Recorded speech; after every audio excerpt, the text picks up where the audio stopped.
Hello everyone, welcome to Jnanpith YouTube classes. আজকে আমাদের discussion Indian ইকোনমির একটা important topic, Indian taxation system. এটা Indian taxation সিস্টেমের first video. Indian taxation system শুরু করার আগে এই লাইনটা পড়ো, কোষা মূল দণ্ড মানে কি? এটা কে বলেছে আগে জেনে নাও। এটা বলেছেন চাণক্য। চাণক্য তার অর্থশাস্ত্রতে এই লাইনটা ব্যবহার করেছেন। এর মানে হলো কোষ অর্থাৎ রাজকোষ, অর্থাৎ ইংলিশে যাকে আমরা বলি ট্রেজারি, সেটা কিন্তু রাষ্ট্র শাসনের মূল আধার। ট্রেজারি না থাকলে, অর্থ না থাকলে রাষ্ট্র শাসন করা যাবে না। ঠিক সেরকমই আজকের দিনেও ভারতবর্ষের সরকারের জন্য তার ট্যাক্সেশন সিস্টেমটা খুব গুরুত্বপূর্ণ। এটা ছাড়া সে কিন্তু চলতে পারবে না। এটা ছাড়া সে আমলাদেরকে মাইনে দিতে পারবে না, উন্নয়নমূলক কাজ করতে পারবে না, এবং মোস্ট ইম্পর্টেন্টলি আর্মি, সৈন্য রাখতে পারবে না। সৈন্য না রাখলে রাষ্ট্রের জমি, রাষ্ট্রের মানুষ, রাষ্ট্রের অর্থ কোনোটাই সুরক্ষিত থাকবে না। তো এই কারণে ট্যাক্সেশনটা খুব ইম্পর্টেন্ট, এবং একজন ফিউচার গভর্নমেন্ট এমপ্লয়ি হওয়ার জন্য বা ভারতবর্ষের সাধারণ নাগরিকদেরও ট্যাক্সেশন সিস্টেমটা কিন্তু বোঝা উচিত, জানা উচিত। তো ইন্ডিয়ান ট্যাক্সেশন সিস্টেমে যেটা মেন পার্ট হচ্ছে যে ইন্ডিয়ান ট্যাক্সেশন সিস্টেমে তোমরা পলিটিতে একটা কনসেপ্ট আছে যেটা তোমাদের জানা দরকার ইন্ডিয়ান ট্যাক্সেশন সিস্টেম পড়ার জন্য। সেটা হচ্ছে লিস্ট। তোমরা জানো তিনটে লিস্ট আছে, স্টেট লিস্ট, ইউনিয়ন লিস্ট আর কনকারেন্ট লিস্ট। তো আমরা ভারতবর্ষের যে রাজনীতি সেটাকে আমরা বলি federal structure with unitary bias,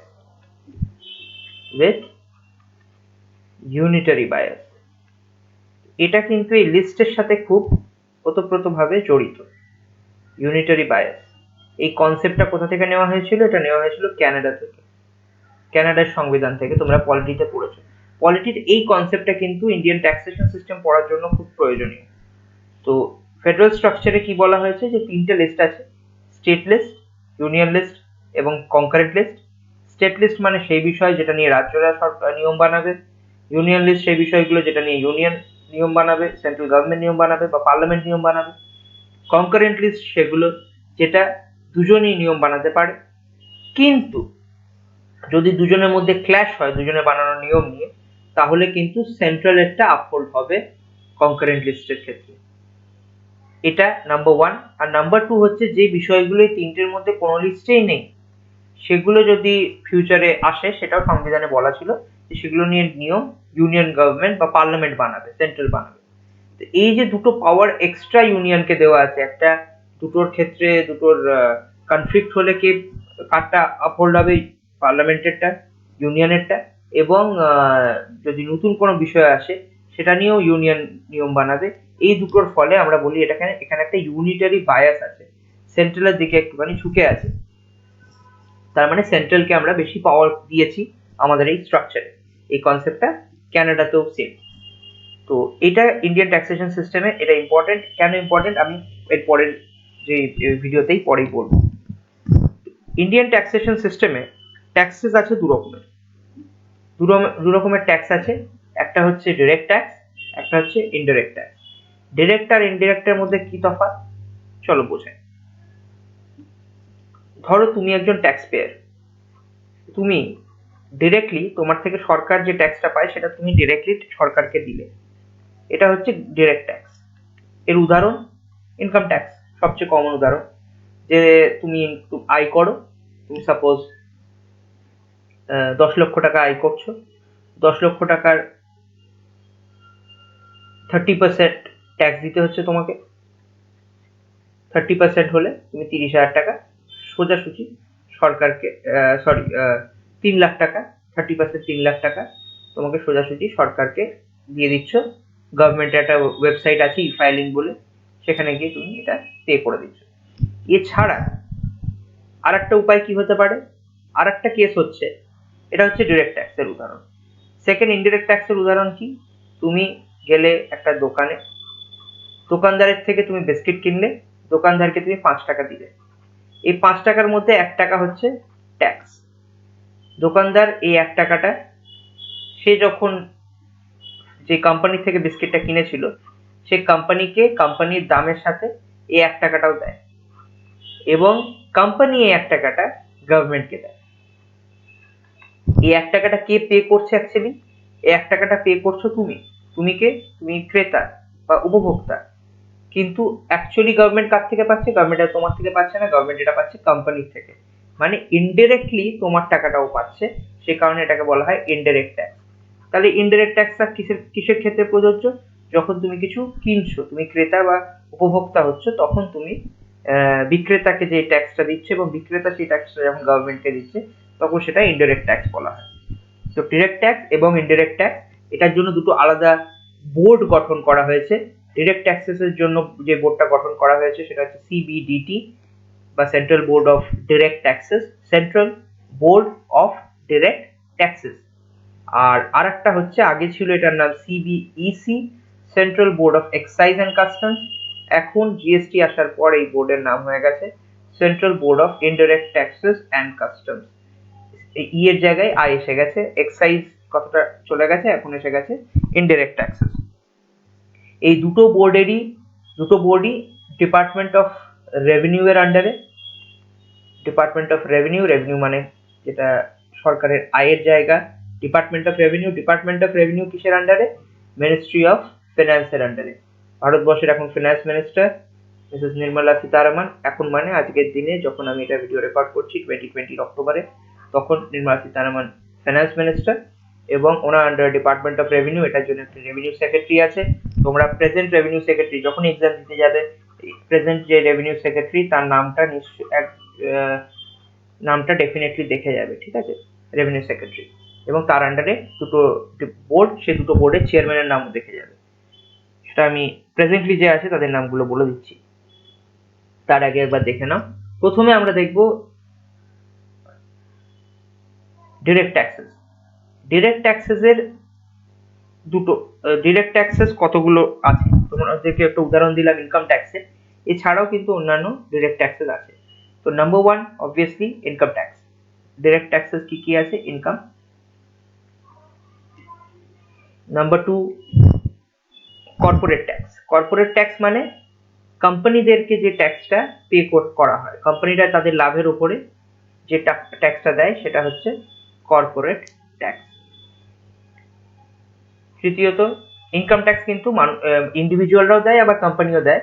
আর এমনি ইন জেনারেল কর্পোরেশন যেগুলো ইনকর্পোরেটেড কথাটা ইউজ হয়, এই টার্মটা ইউজ হয়েছে ইন্ডিয়ান কোম্পানিজ অ্যাক্টে।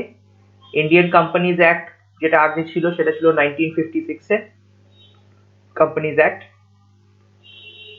1956। তারপরে সেটাকে সংশোধন করা হয়। প্রেজেন্টলি ভারতবর্ষে যে কোম্পানিজ অ্যাক্টটা চলছে সেটা হচ্ছে ইন্ডিয়ান কোম্পানিজ অ্যাক্ট 2013। 2013 এর ইন্ডিয়ান কোম্পানিজ অ্যাক্টের আন্ডারে একটা কনসেপ্ট আসে সিএসআর এর, সিএসআর ফুল ফর্ম হচ্ছে কর্পোরেট সোশ্যাল রেসপন্সিবিলিটি। এই কনসেপ্টটা কিন্তু আসে ইন্ডিয়ান কোম্পানিজ অ্যাক্ট 2013 এ, যেটা সংশোধিত হয়েছিল ইন্ডিয়ান কোম্পানিজ অ্যাক্ট 1956 এ। তো সেখানে এই কর্পোরেশন টার্মটাকে ডিফাইন করা হয়। এরপরে নেক্সট যেটা ডিরেক্ট ট্যাক্স সেটা হচ্ছে গিফট। গিফট মানে গিফট, উপহার। উপহারের উপর ট্যাক্স যেটা দেওয়া হয়, এর ভেতরে একটা মানে তুমি বলতে পারো যে আমার জন্মদিনে তো আমি বন্ধুরা আমাকে পেন দিয়েছে, কই তার উপর তো আমি ট্যাক্স দিই না। ঠিক তাও না, কারণ গিফটের জন্য বর্তমানে নিয়ম হচ্ছে 50,000 টাকার দামের বেশি গিফট হলে তার উপরে তোমাকে ট্যাক্স দিতে হবে। তারও অনেক শর্ত আছে, তোমার ব্লাড রিলেশনসে যদি কেউ দিয়ে থাকে সেখানে একটু ছাড় বেশি আছে। তোমার ফাদার, মাদার, ওয়াইফ, বা তোমার যদি বিবাহিত থাকো তাহলে ওয়াইফ বা হাজবেন্ড, বা তাদের মা বাবা মানে ইন লজ যাকে বলা হয়, father in law, mother in law, বা তোমার সিস্টার, ব্রাদার, এরা যদি দিয়ে থাকে, যাদের রিলেশন যেগুলো ডিফাইন করা আছে, সেক্ষেত্রে তোমাকে গিফটের ট্যাক্স থেকে তুমি ছাড় পেতে পারো। আদারওয়াইজ 50,000 টাকার উপরে যে কোনো গিফট পেলে তোমার দায়িত্ব সরকারকে জানানো। Number 4 wealth tax. ওয়েলথ ট্যাক্সটা এক প্রকারের ইনকাম ট্যাক্সেরই একটা এক্সটেনশন। কেন? কারণ ইনকাম ট্যাক্সের স্ল্যাব আছে। বর্তমানে ভারতবর্ষে ইনকাম ট্যাক্সের স্ল্যাবগুলো হলো 5% সবচেয়ে লোয়েস্ট ট্যাক্স স্ল্যাব, তারপর 20%, আগে এই 5% এর স্ল্যাবটাই ছিল 10%, এখন ওটাকে কমিয়ে 5% করে দেওয়া হয়েছে। আগে ছিল 10, 20, 30, এখন হয়ে গেছে 5, 20, 30। এবার 30% এর ওপরেও কিছু মানুষ আছে যাদের এত ইনকাম যে 30% ট্যাক্স দিয়েও মনে হয় যে খুব কম ট্যাক্স দিল তারা, তো সেই কারণে তাদের উপরে একটা এক্সট্রা ওয়েলথ ট্যাক্স দেওয়া হয়। এই ওয়েলথ ট্যাক্সটা 2015-র বাজেটে লেট অরুণ জেটলি এই ট্যাক্সটা তুলে দেন এবং তার বদলে উনি নিয়ে আসেন একটি সেস। উনি বলেন যে ওয়েলথ ট্যাক্স আমি অ্যাবলিশ করে দিলাম, এটা একটা হিস্টোরিক ঘটনা হয়ে যায়, পরীক্ষার কোয়েশ্চেন হয়ে যায়, কিন্তু উনি আসলে সেই যে ভরপাইটা সেটা উনি করেন সেসের মাধ্যম দিয়ে, এবং বর্তমানে এই ট্যাক্সের আওতায় আসে তারা যাদের 30 লক্ষ টাকার বেশি ইনকাম। আমি প্রতিবার একটা করে জিরো কম দিয়ে দিচ্ছি। তো 30 লক্ষ টাকার বেশি যাদের ইনকাম তারা এই ওয়েলথ ট্যাক্সের আওতায় আসে। বাট ওয়েলথ ট্যাক্স টার্মটা ইউজ হয় না, এখন ইউজ হয় সেস। সেই জন্য আমরা বলি যে ওয়েলথ ট্যাক্স অ্যাবলিশ হয়ে গেছে, ওয়েলথ ট্যাক্স আর কিছু নেই ভারতবর্ষে। দ্বিতীয় লাস্ট ডিরেক্ট ট্যাক্স হচ্ছে ইনহেরিটেন্স ট্যাক্স। ইনহেরিটেন্স ট্যাক্স মানে যেটা বংশ পরিক্রমে তোমরা পাও, বংশ ইয়েতে আসে, ইনহেরিটেন্সে আসে, মানে দাদুর থেকে বাবার, বাবার থেকে ছেলের বা মেয়ের, সেই ট্যাক্সটাকে তার উপরেও ট্যাক্স লাগানো হয়। ট্যাক্স লাগানোর একটা প্রাবধান আছে, ভারতবর্ষে বর্তমানে সেই ট্যাক্সটা নেই। তাহলে এই দুটো ট্যাক্স, ওয়েলথ ট্যাক্স এবং ইনহেরিটেন্স ট্যাক্স, কিন্তু প্রেজেন্টলি ইন্ডিয়াতে নেই। বাট ইনহেরিটেন্স ট্যাক্সটা তোমাদের জানা উচিত, কারণ বর্তমানে ইউএসএতে, আজকে যখন অক্টোবর 2020-তে আমি এটা রেকর্ড করছি এই ক্লাসটা, তখন ইউএসএতে ইলেকশন চলছে। দুজন প্রার্থী হচ্ছেন ট্রাম্প এবং ভার্সেস বাইডেন, জো বাইডেন। এখানে এটা একটা বিশাল বড় ইম্পর্টেন্ট ইলেকশন ইস্যু, কারণ জো বাইডেন সমর্থন করছেন ইনহেরিটেন্স ট্যাক্স আনার। আমেরিকাতেও কিন্তু ভারতের মতো ইনহেরিটেন্স ট্যাক্স বর্তমানে নেই, কিন্তু জো বাইডেন এটাকে সমর্থন করছেন। উনি বলছেন আমি জিতলে ইনহেরিটেন্স ট্যাক্স আনবো। ট্রাম্প এটা বিরোধিতা করছে, ট্রাম্প বলছে ইনহেরিটেন্স ট্যাক্স আসা উচিত নয়। কেন উচিত নয় বা কেন উচিত সেটা নিয়ে একটুখানি ছোট্ট করে আলোচনা করে দিচ্ছি। ইনহেরিটেন্স মানে কি, তুমি তোমার বাবার থেকে, বাবা বা দাদুর থেকে ইনহেরিটেন্সে কিছু পেলে। ধরো কথার কথা বলছি, তুমি 100 টাকা পেলে, 100 টাকা মূল্যের কিছু পেলে, সোনা পেলে, তাহলে এটা তোমার ইনহেরিটেন্স, কিন্তু এটা তোমার ইনকামও, তুমি 100 টাকা দামের একটা জিনিস পেয়েছো, এটা তোমার ইনকাম, তাহলে তোমার এর উপরে ট্যাক্স দেওয়া উচিত। ধরো ট্যাক্স রেট হচ্ছে 20%, যেহেতু এটা তোমার নর্মাল ইনকামের মতনই আসছে তোমার কাছে, তোমার আয়ের মতন, তুমি এর উপর 20% দেবে। তাহলে সেটা হচ্ছে যারা পক্ষে বলছে তারা এই তর্ক দিচ্ছে। যারা এর বিপক্ষে বলছে, যেমন ট্রাম্প কি বলছে যে 20%, যে তোমার বাবা যখন এই 100 টাকাটা পেয়েছিলেন, উনি তো এটা নিজে রোজগার করে বানিয়েছেন, উনি হয়তো এই সোনাটা নিজে কিনেছিলেন। তো তখন যখন উনি 100 টাকা সোনাটা কিনেছিলেন, ওনার হয়তো ইনকাম ছিল 125 টাকা, উনি তার উপরে অলরেডি 20% ট্যাক্স দিয়ে দিয়েছেন। 125, 125-এর 20% কত? 25। ওনার কাছে তারপরে ছিল 100 টাকা, এবার সেই 100 টাকাটা উনি সোনা কিনে তোমাকে দিলেন। তাহলে কি এর উপরে অলরেডি তো একবার ট্যাক্স নিয়ে নেওয়া হয়েছে, 20%, 25 টাকা ট্যাক্স নিয়ে নেওয়া হয়েছে, সেটাকে আবার যখন দেওয়া হচ্ছে তাতে ডাবল ট্যাক্সেশন হয়ে যাচ্ছে। তাহলে যদি আবার তুমি ট্যাক্স দাও, তাহলে 125-এর 20% তুমি দিলে 25 টাকা, আবার সেটা 100, তোমার বাবা দিয়েছেন 25 টাকা, আবার তুমি সেটাকে যখন ইনহেরিট করছো তুমি আরো 20 টাকা দিলে, তাহলে তোমার কাছে থাকলো কত? 80 টাকা। তাহলে 125 টাকার জিনিসটা তো 80 টাকা হয়ে গেল, সরকার 45 টাকা ট্যাক্স পেয়ে গেল। তো সেটা তো ঠিক না, এটা তো ডাবল ট্যাক্সেশন। তো এই তর্ক দিচ্ছেন ডোনাল্ড ট্রাম্প, এবং এই তর্কেই কিন্তু ভারতবর্ষে বর্তমানে ইনহেরিটেন্স ট্যাক্স নেওয়া হয় না।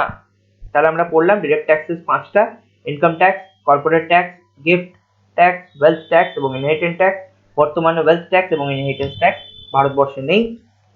এই ডিপার্টমেন্ট ডাইরেক্ট ট্যাক্স দেখে সেটা হচ্ছে central board of direct taxes, সিবিডিটি।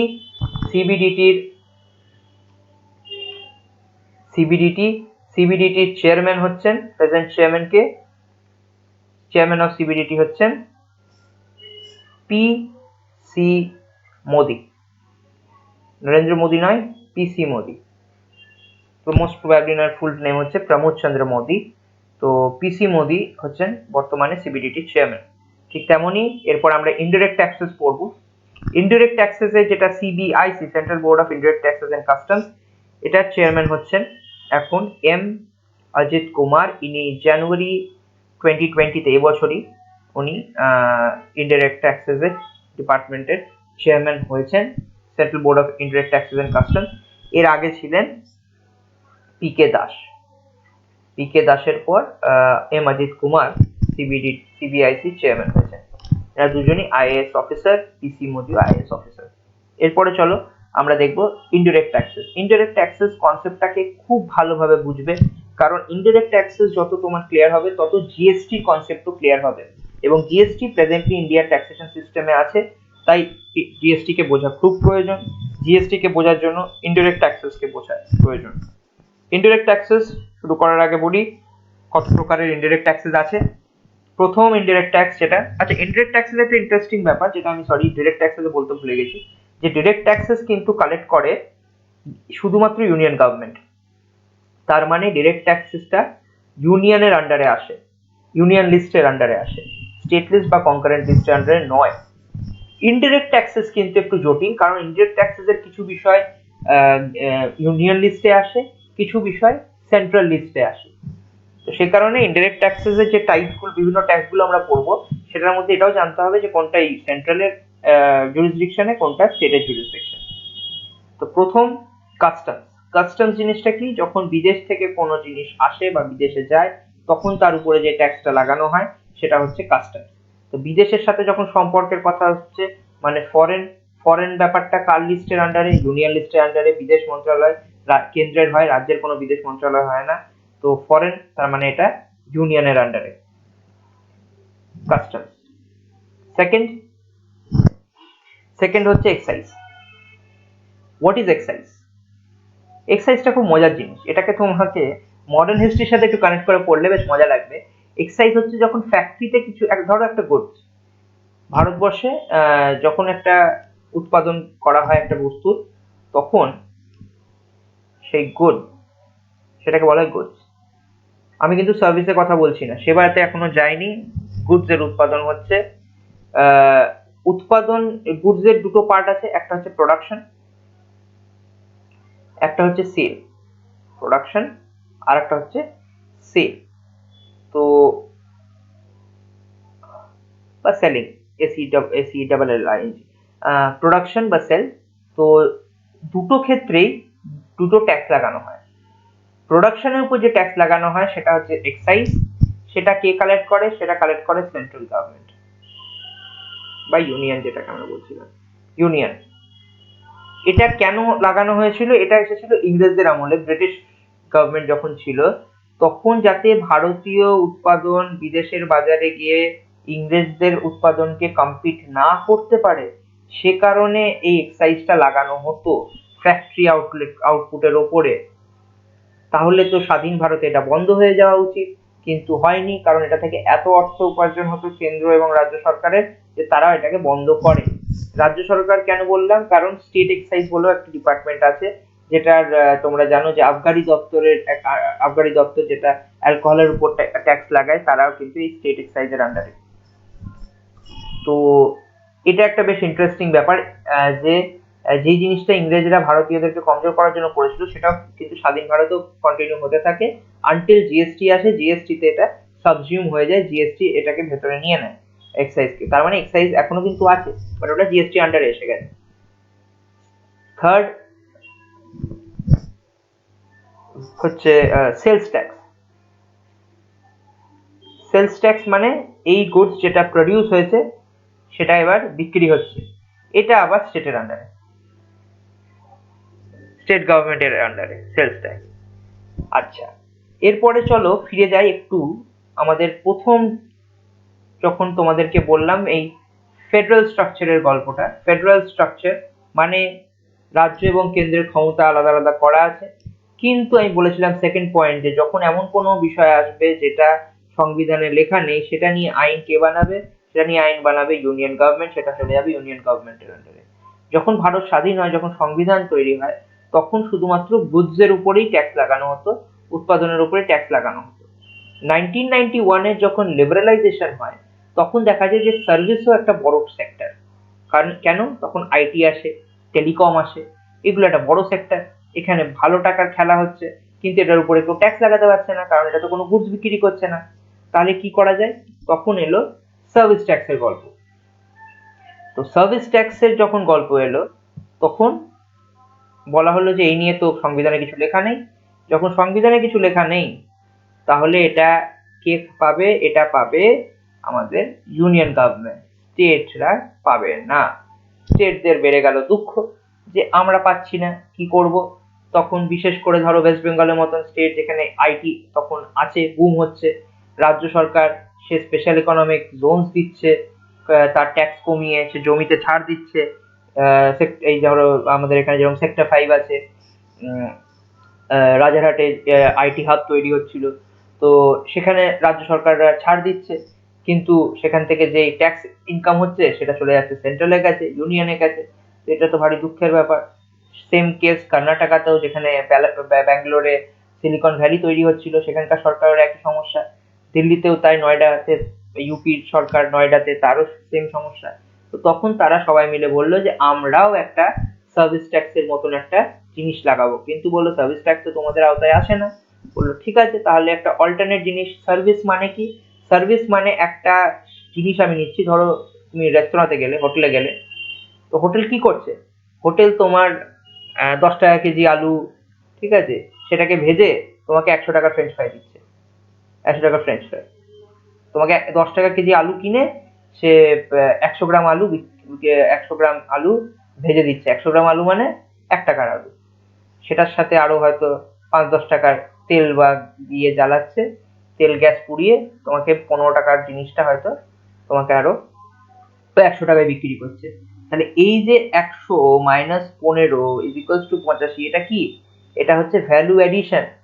কাঁচা আলু, কাঁচা তেল তুমি বাজারে কিনতে গেলে আর এই গ্যাস ফ্যাস কিনতে গেলে তোমার 15 টাকা পড়বে, কিন্তু এটাকে তোমাকে ভেজে থালাই করে এসি ঘরে বসে দিচ্ছে, সেটার জন্য যে 85 টাকা নিচ্ছে, তার মানে এটার ভ্যালু এডিশন করছে।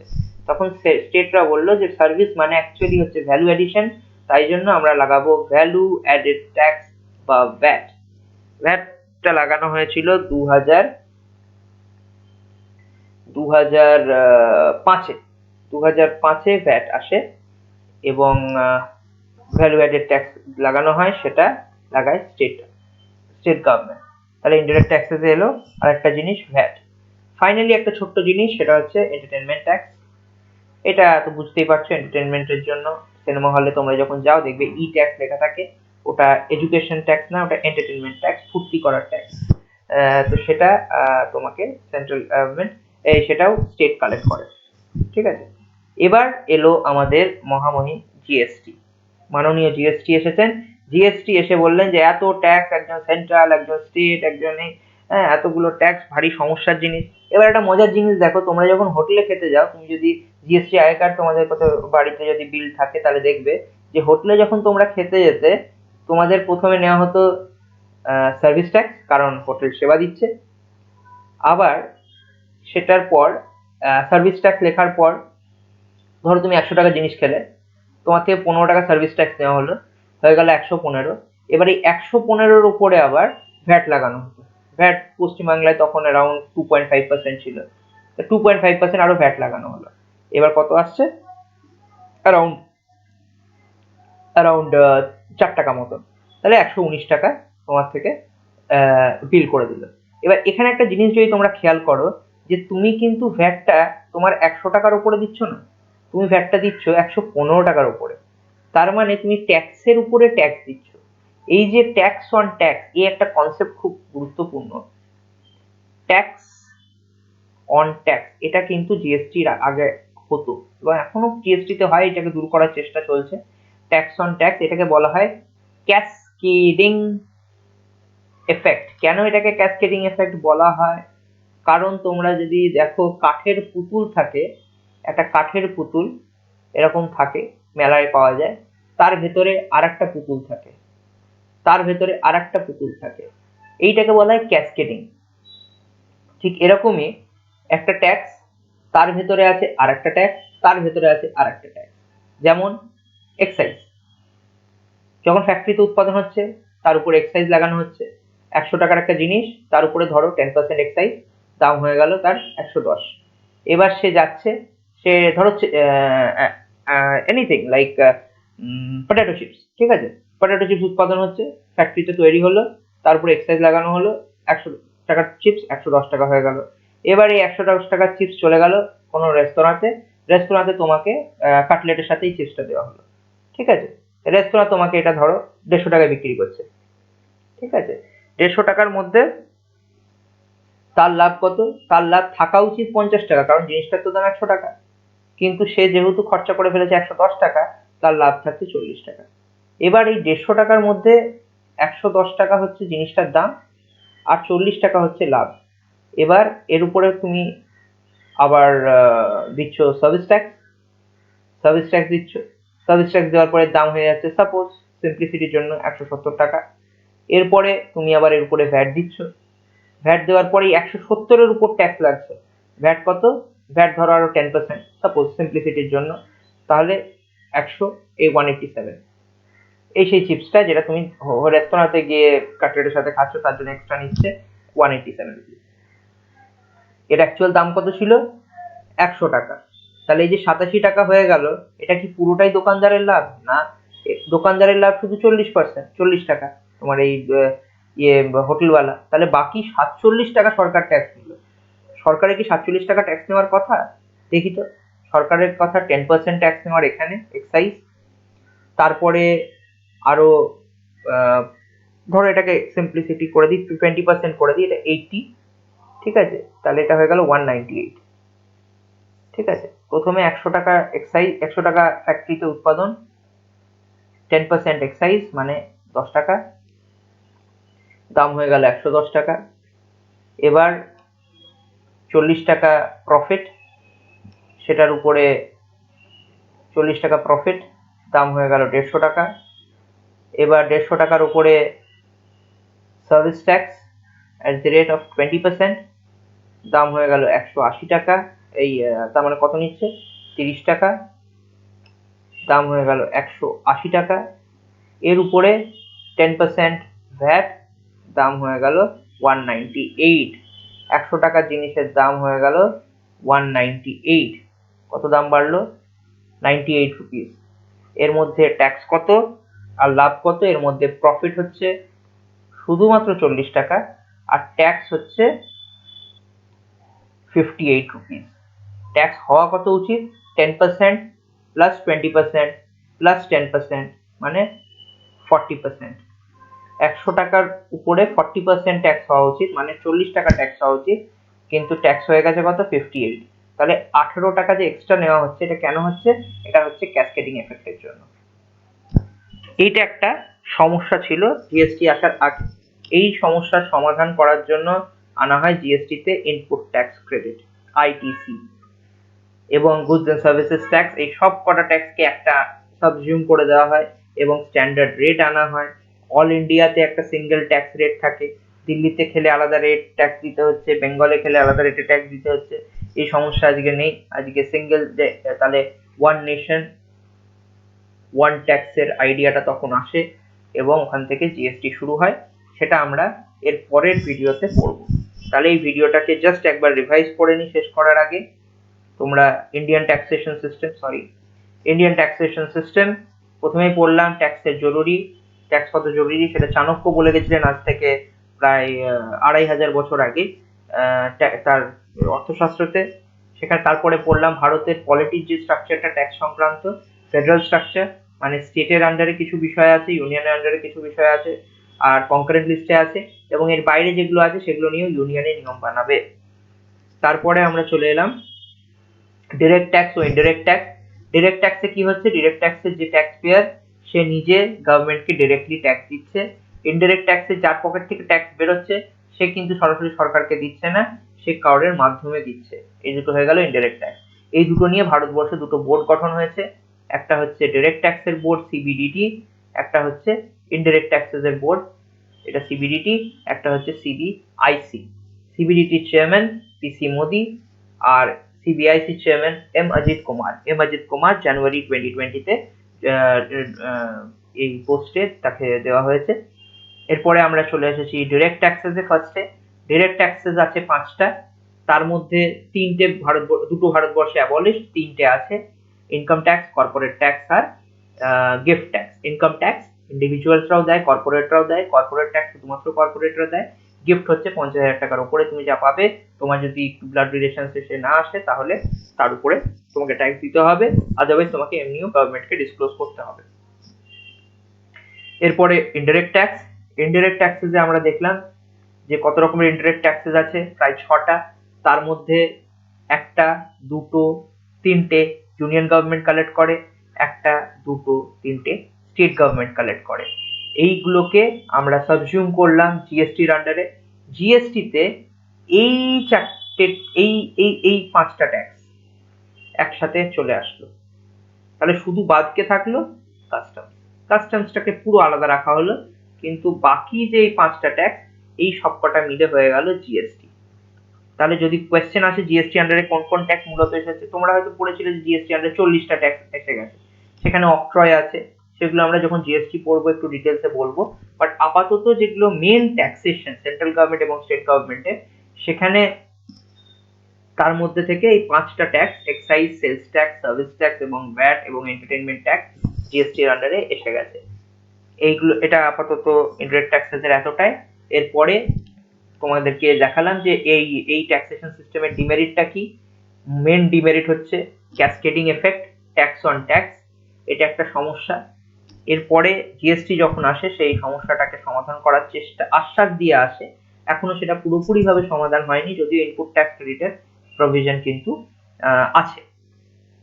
জিএসটি আসার পেছনে গল্পটা বলবো যে তাহলে আমাদের জিএসটি দেখো দুটো ইমপ্লিকেশন, একটা হচ্ছে ইন্ডিয়ান ট্যাক্সেশন সিস্টেমের ইমপ্লিকেশন, আর একটা হচ্ছে ইউনিয়ন আমাদের পলিটিতে ইমপ্লিকেশন। কারণ পলিটিতে তো আমরা দেখেছি যে স্টেট গভর্নমেন্ট সেন্ট্রালের এই ট্যাক্সগুলো কালেক্ট করতে পারে না, sorry state government excise service tax collect করতে পারবে না, central government sales tax collect করতে পারবে না। তাহলে কিভাবে জিএসটি দুজন মিলে কালেক্ট করবে? তার মানে স্টেটকে নিজের কিছু পাওয়ার সেন্ট্রালকে দিতে হবে, সেন্ট্রালকে নিজের কিছু পাওয়ার স্টেটকে দিতে হবে। কিন্তু স্টেট আর সেন্ট্রাল তো দুজনকে ভরসা করে না, অনেক সময় আলাদা আলাদা রাজনৈতিক দল থাকে, রাজনীতির কারণে। যখন স্টেট আর সেন্ট্রালের এই সম্পর্কে এরকম সমস্যা হয়, তখন একটা মিটমাট করা হয় এবং একটি বডি তৈরি করা হয় যেটা না স্টেটের না সেন্ট্রালের, সেটার নাম হচ্ছে জিএসটি কাউন্সিল। জিএসটি কাউন্সিলের গল্প আমরা পড়বো যে কেন তৈরি হলো, তার জন্য সাংবিধানিক সংশোধন করা হলো, এই স্কেডিউল গুলোকে চেঞ্জ করা হলো, স্টেটের পাওয়ার গুলো স্টেট দিয়ে দিল জিএসটি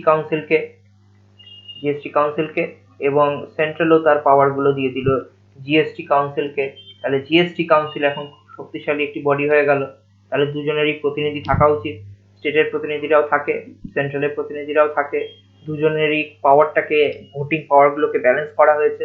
তো সেই ভোটিং পাওয়ারটা আমরা দেখবো যে কিভাবে ব্যালেন্স করা হয়েছে। এবং আরেকটা ইম্পর্টেন্ট জিনিস যেটা জিএসটি তে চলে গেছে, যেটা এখানে আমরা ডিসকাস করিনি, সেটা হচ্ছে লোকাল বডিজ যেগুলো, তাদেরও কিন্তু ট্যাক্স কালেকশন পাওয়ার চলে গেছে। তো এটা একটা আলোচনার বিষয়, কারণ লোকাল বডিজ মানে মিউনিসিপ্যালিটি আর পঞ্চায়েত যে ব্যাপারগুলো আমরা পড়েছিলাম, পলিটিতে তোমরা পড়েছো, হয়তো পড়ে থাকবে। আর্টিকেল 243 অ্যামেন্ডমেন্ট করা হয়েছিল এবং মিউনিসিপ্যালিটি ও পঞ্চায়েতদেরকে ট্যাক্স কালেকশনের পাওয়ার দেওয়া হয়েছিল। যখনই একটা শহরের ভেতরে লরি বোঝাই করে মাল আসে, তখন তার থেকে সেই শহরের কর্পোরেশন একটা ট্যাক্স কালেক্ট করে। যখন একটা মিউনিসিপ্যাল এরিয়ায় ঢোকে, মিউনিসিপ্যালিটি একটা ট্যাক্স কালেক্ট করে, সেটাকে বলা হয় অক্ট্রয় বা এন্ট্রি ট্যাক্স। সেই এন্ট্রি ট্যাক্স কিন্তু এখন বন্ধ হয়ে গেছে, এখন আর কেউ ট্যাক্স কালেক্ট করতে পারবে না জিএসটি কাউন্সিল ছাড়া কেউ ইনডাইরেক্ট ট্যাক্স কালেক্ট করতে পারবে না, কিছু কিছু প্রোডাক্টস বাদে। বাট জিএসটি কাউন্সিল ছাড়া কেউ ডিরেক্ট ট্যাক্স কালেক্ট করতে পারবে না, এবং সিবিডিটি ছাড়া কেউ ডিরেক্ট ট্যাক্স কালেক্ট করতে পারবে না। ভারতবর্ষের ট্যাক্স ব্যবস্থা এখন আপাতত এতটাই। এরপরে জিএসটি ভিডিও আসছে, সো স্টে টিউন, চ্যানেলটাকে সাবস্ক্রাইব করে রাখো এবং ফলো করতে থাকো। ছোট ছোট ইকোনমির বিষয় নিয়ে ভিডিওস বানাতে থাকবো, কারণ ইকোনমিকে আমি পলিটিতে অলরেডি চ্যাপ্টার ওয়াইজ করাচ্ছি, বাট ইকোনমি আমি চ্যাপ্টার ওয়াইজ করাবো না। ইকোনমিতে ছোট ছোট কনসেপ্টস আছে, যদি কনসেপ্ট গুলো তোমরা বুঝতে থাকো, ডটস গুলো অটোমেটিক্যালি কানেক্ট হয়ে যাবে এবং তোমরা পুরো ইকোনমি ব্রডার পিকচারটা পাবে। এবং তোমরা দেখছোই যে আমি ইকোনমিও যখন পড়াচ্ছি, সেখানেও কিন্তু পলিটি এবং কিছুটা হিস্ট্রি, সবকিছুরই যেগুলো তোমাদের জানা বিষয়, সেগুলোকে একটু নিয়ে আসছি যাতে তোমরা এগুলো কানেক্ট করতে পারো। কারণ পরীক্ষার যখন তুমি দিতে যাবে, তখন কিন্তু তোমার মাথায় এটা চলবে না যে আমি ইকোনমি পরীক্ষা দিতে এসেছি না আমি পলিটির পেপার দিতে এসেছি। পেপারে সবকিছু একসাথে থাকে। ইভেন WBCS মেনেও তোমরা যদি ইকোনমির বই খোলো, সেখানে দেখবে কিছুটা মডার্ন হিস্ট্রির কোয়েশ্চেন্সও চলে এসেছে, যেমন প্ল্যানিং রিলেটেড, যে কংগ্রেসের যেটা প্ল্যানিং কমিটি তৈরি হয়েছিল স্বাধীনতার আগে, তার চেয়ারম্যান কে ছিল, এই বিষয়গুলোতে ইকোনমিক কোয়েশ্চেন না পলিটিক কোয়েশ্চেন তুমি সেপারেট করতে পারবে না।